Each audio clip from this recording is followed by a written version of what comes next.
วัสดีทุกคนวันนี้มาทำงานจ้า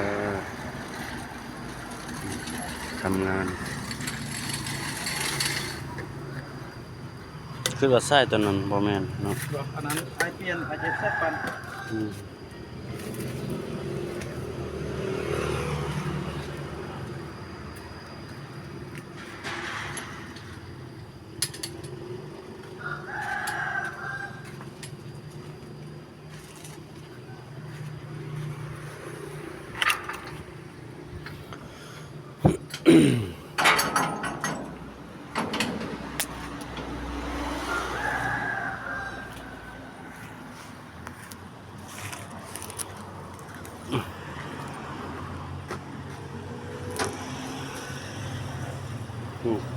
ไหลลงพังแห้งแดงปึ๊กเลยเนาะ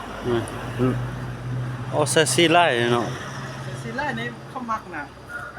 แต่ไปเสื้อซีไล่คือว่ามันปลอมเนี่ยเอาไปปั้นให้ได้นี่ป่ะตัวนี้ปั้นไปปั้นมาเลยเอาพวกงับเลย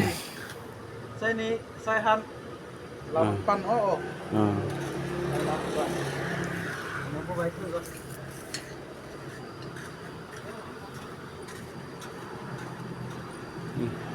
การทำงานของผมแต่ละวันเป็นแบบนี้นี่ก็จะเป็นการลงน้ำมัน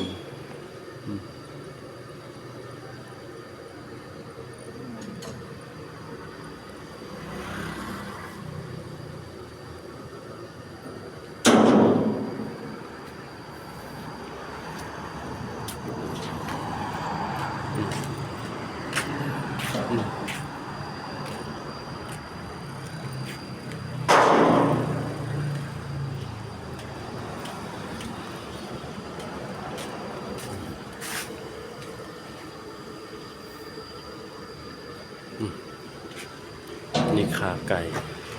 นี่ขาไก่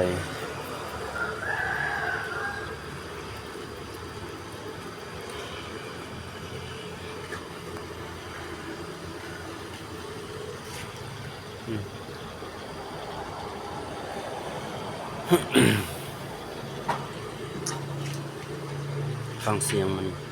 แรงมากทุกคนใครเคยทำงานแบบผมบ้างคอมเมนต์มาจ้าอันนี้ก็จะเป็นเบนซินดี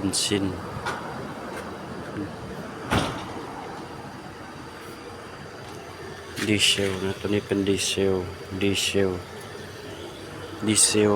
นซินตัวนี้จะเป็นเบนซิน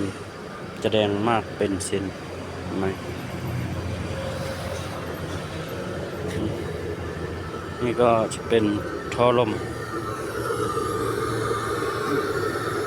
แห้งครับ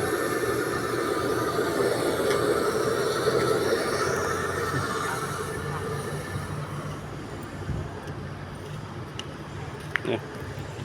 เสียงบ่เสียงบ่แห้งค่อยๆไปเนาะ